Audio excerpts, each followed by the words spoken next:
জীবন আর মৃত্যু বানালাম তোমাদেরকে পরীক্ষা করার জন্য। পরীক্ষা আছে না নাই? গোটা দুনিয়াটাই পরীক্ষা। আল্লাহ যারে পছন্দ করে বেশি তার পরীক্ষাও। আসাদুন নাসি বালাআন আল আম্বিয়া। এই পৃথিবীতে আল্লাহ সবচেয়ে বেশি বালা মুসিবত দিয়ে পরীক্ষা করেছেন নবীদের। কারণ নবীরা আল্লাহর কাছে কম প্রিয় না বেশি প্রিয়? যেহেতু প্রিয় বেশি, পরীক্ষাও। এজন্য মুমিনের উপর যদি পরীক্ষা আসে, মুমিনের উপর যদি অত্যাচার আসে, মুমিনের উপর যদি ধৈর্যের পরীক্ষা আসে, জেল জরিমানা আসে, মুমিন ওইটারে ভয় পায় না। মুমিন ভয় পায় একজনকে। চিল্লায় বলেন তিনি কে? কারণ আল্লাহর ঘোষণা ওয়ালা তাহিনু ওয়ালা তাহজানু। ঘোষণাটা কার? ভয় নাই, তোদের চিন্তা নাই। আনতুমুল আ'লাউনা ইন কুনতুম মুমিনিন। তোমরাই বিজয়ী হবা যদি মুমিন হও। যদি মুমিন হও। এজন্য ধৈর্যের পরীক্ষা দিতে হবে, আল্লাহর উপর তাওয়াক্কুল করতে হবে, অত্যাচার আর জুলুম আল্লাহর নামে সহ্য করে যেতে হবে। চিল্লায় বলেন ঠিক কিনা? কারণ মুসলিমের সাথে আল্লাহ থাকে।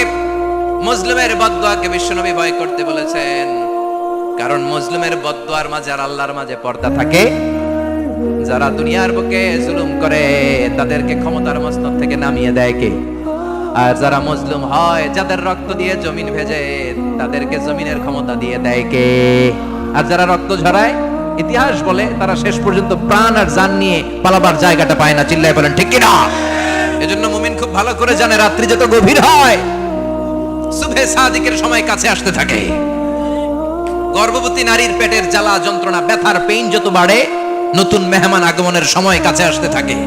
তেমনি ইসলামের পক্ষের শক্তির উপর যদি অত্যাচার, অনাচার, স্টিম রোলার বেড়ে যায়, এটা প্রমাণ করে ইসলামের বিজয়ের সময় কাছে আসতে শুরু করেছে। চিল্লায় বলো ঠিক কিনা?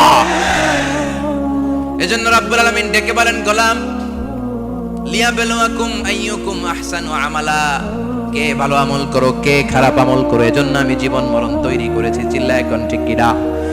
এরপর আল্লাহ বললেন, ওয়ালাকাদ যায়্যানাস সামাআদ দুনিয়া বিমাসাবিহা ওয়া জাআলনাহা রুজুমান লিশ-শায়াতিন। সুবহানাল্লাহ বলেন। ওয়ালাকাদ যায়্যানাস সামাআদ দুনিয়া। মাইকম্যান কোথায়? সাউন্ডটা বাড়াও। এত দুর্বল কেন তোমার সাউন্ড? মনে হচ্ছে আমি মাইক ছাড়া কথা বলছি। সাউন্ডটাকে স্ট্রং করো। ওয়ালাকাদ যায়্যানাস সামাআদ দুনিয়া। I have beautified the closer sky with candles, with light and stars. আল্লাহ বললেন, আমি দুনিয়ার আকাশকে তারা দিয়ে সুশোভিত করেছি। আকাশে তারা আছে না নাই? এগুলো এমনি এমনি হয়েছে না? তৈরি করছে কে? বিশ্বাস হয়? কোনো সন্দেহ আছে? এখন তো লাইটিং ফাইটিং এর যুগে তারার যে কি সৌন্দর্য আমরা বুঝি না। আমরা যখন ছোটবেলা গ্রামে যেতাম, রাতের বেলা তারার বেলা কি সুন্দর, একটার চেয়ে একটা সুন্দর। শুকতারা, ধ্রুব তারা, সপ্তর্ষি মণ্ডল, 7টা তারার একটা চেইন আছে। চেনেন এগুলো? কি সুন্দর তারা! এগুলো তৈরি করে রেখেছে কে? প্রথম আকাশের মহাশূন্যকে আল্লাহ এই তারকা দিয়ে বিউটিফাই করেছেন। It's a candle. আল্লাহ সাজিয়ে রেখেছেন। আমরা খালি চোখে যেটা দেখি, এটা কিন্তু আকাশ না, এটা প্রথম আকাশ নয়। প্রথম আকাশ যে কত দূরে আমেরিকান নাসার বিজ্ঞানীরাও জানে না। খালি চোখে আমরা যা দেখি, এটা প্রথম আকাশের মহাশূন্য। এর অনেক অনেক অনেক উপরে প্রথম আকাশ। এরপরে দ্বিতীয় আকাশের মহাশূন্যের স্তর শুরু, এরপরে দ্বিতীয় আকাশ, তারপরে তৃতীয় আকাশের মহাশূন্যের স্তর শুরু, তারপরে তৃতীয় আকাশ। একটার চেয়ে আরেকটা বড়। প্রথম আকাশের চেয়ে দ্বিতীয় আকাশ কত বড় বলি? আপনার হাতের আংটিটা যদি সাহারা মরুভূমিতে আপনি ছুঁড়ে ফেলে দেন, পুরো মরুভূমির তুলনায় আংটি যত ছোট, আল্লাহর দ্বিতীয় আসমানের তুলনায় আল্লাহর প্রথম আসমানটা ঠিক তত ছোট। একটার চেয়ে একটা বড়, একটার চেয়ে একটা বড়। সূর্য দেখে আমরা অবাক হয়ে যাই। 9,30,00,000 মাইল দূরে। এই পৃথিবীর চেয়ে 13 লক্ষ গুণ বড়। এটার সানশাইন, আলো আসতে পৃথিবীতে 8 মিনিট 18 সেকেন্ড লেগে যায়। আমরা মনে করছি সূর্যই বড়। আমরা বসে আছি মাইথার দিয়াতে, তাই না? এই জায়গাটার নাম কি? মাইথার দিয়া কি খালি এতটুকু প্যান্ডেলের সমান? কত বড় মাইথার দিয়া! এই পুরো মাইথার দিয়া কোন থানায় পড়ছে? দাউদকান্দি। দাউদকান্দি হচ্ছে কুমিল্লার 16টা থানার একটা, ঠিক কিনা? 16 থানা মিলে কুমিল্লার একটা জেলা। এরকম কয়টা জেলা আছে? 64 জেলা। এই 64 জেলা মিলে আমাদের সুজলা সুফলা শস্য শ্যামলা ডিজিটাল বাংলাদেশ। কথা কন। আর বাংলাদেশ হচ্ছে পৃথিবীর সবচাইতে বড় দেশ। হ্যাঁ, 64 জেলা, এরপরে ছোট। যাদের অ্যাটলাস ম্যাপ নিয়ে যাদের ধারণা আছে তারা দেখবেন বাংলাদেশ এই শব্দটা লেখার জায়গা আমরা পাই না। মানচিত্রে বাংলাদেশ শব্দটা লেখার জায়গা পায় না। বিআরএ উঠে যায় ইন্ডিয়ার উপর, আর ডিএসএ উঠে যায় আবার ইন্ডিয়ার উপর। মাঝখানের দুইটা অক্ষর বাংলাদেশের উপরে পড়ে, চিল্লায় বলেন ঠিক কিনা?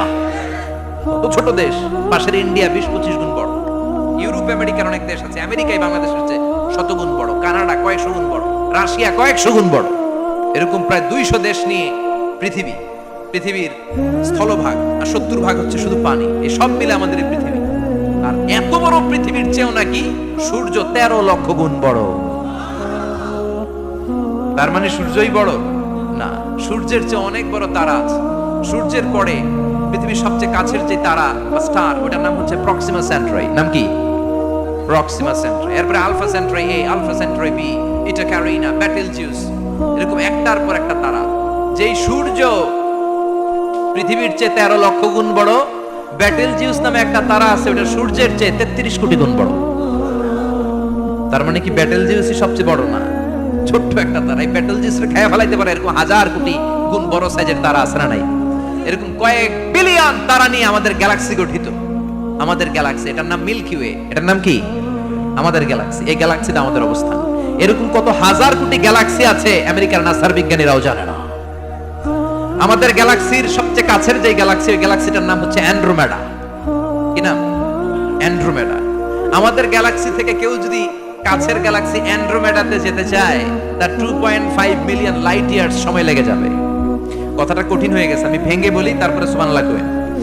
আমাদের গ্যালাক্সির নাম মিল্কি ওয়ে। মিল্কি ওয়ে থেকে যদি কেউ অ্যান্ড্রোমেডাতে যেতে যায়, কত সময় লাগবে? 2.5 million light year. Light year মানে আলোকবর্ষ। আলোর গতিতে যদি ছোটা যায়, 2.5 মিলিয়ন মানে হচ্ছে প্রায় 25 লক্ষ। তাহলে পৃথিবীতে সবচেয়ে দ্রুতগামী যে বিষয়টা আবিষ্কৃত হয়েছে সেটা হচ্ছে আলো। এই যে লাইট মারলে যে ছোটে, এই লাইট প্রতি সেকেন্ডে 1,86,000 মাইল বেগে ছুটতে পারে। 1 মিনিটে না, 1 ঘন্টা না, 1 মিনিটে না, 1 সেকেন্ডে আলো চলে যায় কয় mile? 1,86,000। Could you imagine that? আপনি কল্পনা করতে পারেন? হয়তো মাথা নাড়াইতেছেন। এটা কি কল্পনা করা যাবে? আমার তো তার ছিঁড়ে যাচ্ছে। 1 সেকেন্ডে নাকি আলো ছুটে 1,86,000 মাইল বেগে। 1 সেকেন্ড শব্দ কইতে তো 2 সেকেন্ড লাগে। কথা কোন? এর মধ্যে আলো চলে গেছে 1,86,000 মাইল। তো কোন রকেট যদি আপনি পান, যে রকেট দিয়ে সেকেন্ডে 1,86,000 মাইল বেগে রকেটটা ছুটবে প্রতি সেকেন্ডে, খেয়াল করেন, ঘন্টায় না, মিনিটে না, কিসে?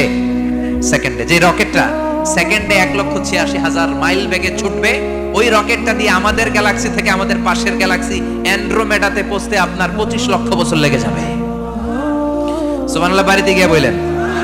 এরকম বিশাল বিশাল তারা দিয়ে আমাদের আকাশটারে বিউটিফাই করেছে কে? এজন্য আল্লাহ বললেন, ওয়ালাকাদ যায়্যানাস সামাআদ দুনিয়া বিমাসাবিহা ওয়া জাআলনাহা রুজুমান লিশ-শায়াতিন।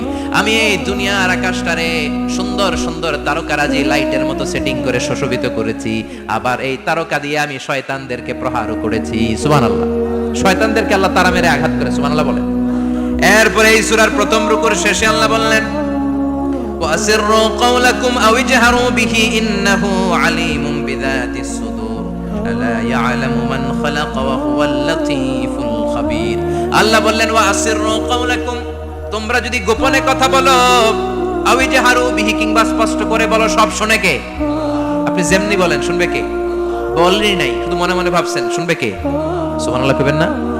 সাত আকাশের উপরে, আরশের উপরে তার অবস্থান, সাত জমিনের নিচে কোনো গোপনতম প্রকোষ্ঠে, কোনো ছোট্ট বাক্সের ভেতরে যদি কোনো পিপিলিকা নীরবে হেঁটে যায়, আল্লাহ বলে আমি ওই পিঁপড়ার হেঁটে চলার পায়ের আওয়াজটাও শুনতে পাই।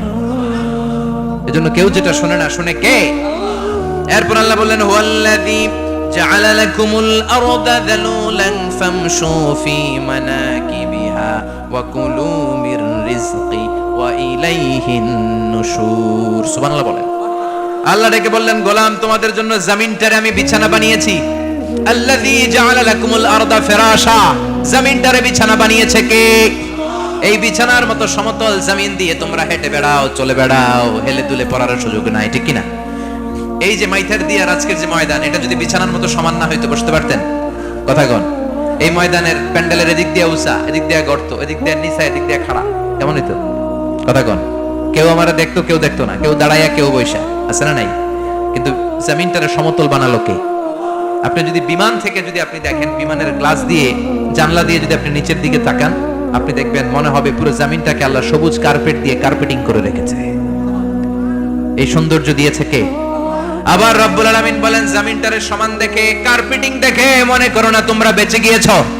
আমার দেয়া বিধান আমার জমিনে যদি কায়েম করতে না পারো, এই কার্পেটিং করা জমিনের ভেতরে আযাব আছে না নাই? এই পুরো জমিনের ভেতরে আছে আগুন আর আগুন। আগ্নেয়গিরি অগ্নুৎপাত জ্বালামুখে বিস্ফোরণ করে দিয়ে গোটা বিশ্বটারে মুহূর্তে মেসাকার করে দিতে পারে কে? এজন্য আল্লাহ ডেকে বললেন, গোলাম আমিনতুম মান ফিস সামাই আন ইয়াখসিফা বিকুমুল আরদা ফাইযা হিয়া তামুর। তোমরা কি ভেবেছো নাকি বেঁচে যাবা? আমি চাইলেই পুরো জমিনটারে কাঁপিয়ে দিতে পারি। আন ইয়াখসিফা বিকুমুল আরদ, খাসাফ মানে ল্যান্ডস্লাইড। খাসাফ মানে কি? ল্যান্ডস্লাইড, ভূমিধস, ভূকম্পন, আর্থকোয়েক আছে না নাই? বাংলাদেশে তো ভূমিকম্প হয় না, না টের পাইছেন? মাঝে মাঝে মাঝরাতে হয় না, 3টার দিকে নিজেই দৌড় দিব না, বাচ্চারা লইয়া দৌড় দিব, লুঙ্গি পইরা দৌড় দিব না, লুঙ্গি ছাড়া দৌড়াম, কথা কম। এই ভূমিকম্প আছে না নাই? আল্লাহ বলে মনে করো না জমিনটা সমতল, কার্পেটিং করে দিয়েছে, এই কার্পেটিং এর ভিতরেও আগুনের দলা আছে না নাই? আবার আল্লাহ বললেন, আমিনতুম মান ফিস সামাই আন ইউরসিলা আলাইকুম হাসিবা। নিচে যেমনি কার্পেটিং করা জমিনের ভেতরে অগ্নুৎপাত রেখে দিয়েছি, মাথার উপর থেকে আযাব দেওয়ার সুযোগ আছে না নাই? চাইলে আল্লাহ অগ্নি বৃষ্টি দিতে পারে, আগুন বৃষ্টি দিতে পারে, থান্ডার বজ্রপাত দিতে পারে। আপনারা লূত আলাইহিস সালামের কওমের নাম শুনেছেন? তারা হোমোসেক্সুয়ালিটি, সমকামিতা করত। ফলে আল্লাহ তাআলা বিশাল এক চিৎকার মেরে সাইয়েদনা জিবরাইলের মাধ্যমে পুরো জমিনটারে শেষ করে দিলেন। ফাজআলনা আলিয়াহা সাফিলাহা ওয়া আমতারনা আলাইহিম হিজারাতাম মিন সিজিল। তাদের অপকর্মের কারণে জর্ডানের ওই এলাকাটাকে আল্লাহ বললেন, জিবরাইল এলাকাটারে হাতে তুলে নে, আকাশের উপরে তুলে পুরো এলাকা সহ মানুষ সহ জমিনের মধ্যে গেড়ে দে। জমিনের নিচের মাটি উপরে নিয়ে গেল কে? উপরের মাটি নিচে নিয়ে গেল কে? পুরো জায়গাটা এখন ডেড সি হয়ে গেছে। কি সি? ডেড সি নাম শুনেন নাই বোধহয়? আজকে শুনে রাখেন, এটারে বলে মৃত সাগর। এটা গজবের জায়গা, ওখানে মানুষও ডুবে না। লবণের ডেনসিটি, সল্টের ডেনসিটি এত হাই, এই পানির মধ্যে এত গজব, এর মধ্যে কোনো মাছ জন্মায় না, চিংড়ি জন্মায় না, কাঁকড়া জন্মায় না, ব্যাং হয় না, শ্যাওলা হয় না, কিচ্ছু বাঁচে না। এটা গজবের জায়গা, চিল্লায় বলেন ঠিক কিনা? যে আল্লাহ জর্ডানের এলাকাটারে ধ্বংস করে দিল, ওই আল্লাহ আজও আসরা নাই। এই জন্য নিজ দিয়ে তিনি যেমনি আযাব দিতে পারেন, ভূমিকম্প দিতে পারেন, জলোচ্ছ্বাস দিতে পারেন, উপর থেকে তিনি শিলাবৃষ্টি দিতে পারেন কি পারেন না? মাইথের দিয়ে কখনো শিলাবৃষ্টি হয়েছিল? হ্যাঁ, ফসল ক্ষেত শেষ করে দেয় না? ছাগল টাগল মরে যায়। ছাগল যদি ইয়াতে থাকে ক্ষেতের মধ্যে, বড় শিলা মাথায় পড়লে শেষ, মানুষও শেষ, টিনের চালও শেষ, কথা কন। এরপরে আল্লাহ যদি উল্কা বৃষ্টি পাঠায়, উল্কা যদি পড়ে, কই যাবেন? কোথায় যাবেন আপনি? উল্কা চিনেন? মহাশূন্যে বিশাল পাথরের খণ্ড ঘর্ষণ খেয়ে পৃথিবীর ভিতরে ঢুকে যায়। এই পৃথিবীতে সবচেয়ে বড় উল্কাপিণ্ড পড়েছে সাউথ আফ্রিকা। সাউথ আফ্রিকার একটা সিটি আছে, হোবা সিটি। এই হোবা শহরে 60 মেট্রিক টন ওজনের একটা উল্কা পড়েছিল, যেখানে পড়েছে পুরো জায়গাটা বিশাল খাদ হয়ে গিয়েছে। এরকম একটা উল্কা যদি এখানে পড়ে আজকে, বাঁচার উপায় আছে? যে বিল্ডিং এ আমরা থাকি, রাত্রে বেলায় ঘুমাই আর ধুম্মা চলে ধুম দেখি রাতে, ওই বিল্ডিং এ যদি একটা পড়ে, কথা কন। ডান্স ক্লাব গুলার উপর যদি পড়ে, পতিতালয় যেগুলো আছে ওগুলা যদি পড়ে, যে হোটেল গুলার মধ্যে আকাম কুকাম হয় ওইটার উপর যদি পড়ে, নাকি আল্লাহর এখন দেয়ার ক্ষমতা নাই? কথা কন। তার মানে বেঁচে গেছো, পার পেয়ে গেছো মনে করো না, নিচ দিয়েও আযাব আছে, উপর দিয়েও আযাব আছে, চিল্লায় বলেন ঠিক কিনা?